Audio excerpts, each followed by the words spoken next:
dito. Nashindoku wateja mko wapi? So, this is BOLDCHICK Poultry Farm. 1, 2, 3. BOLDCHICK Poultry Farm is a farm well known for hen grow and fertilized eggs.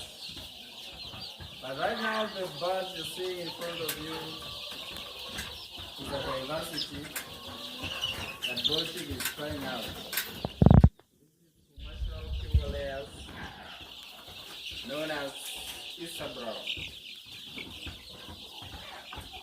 gotten from Kentucky, and they are big good in number. Today they are 15th day in this farm. That is roughly 2 weeks, 1 day. So far we have vaccinated 2 vaccines. Tomorrow we are getting the 3rd vaccine in box, if you want to know the next vaccine.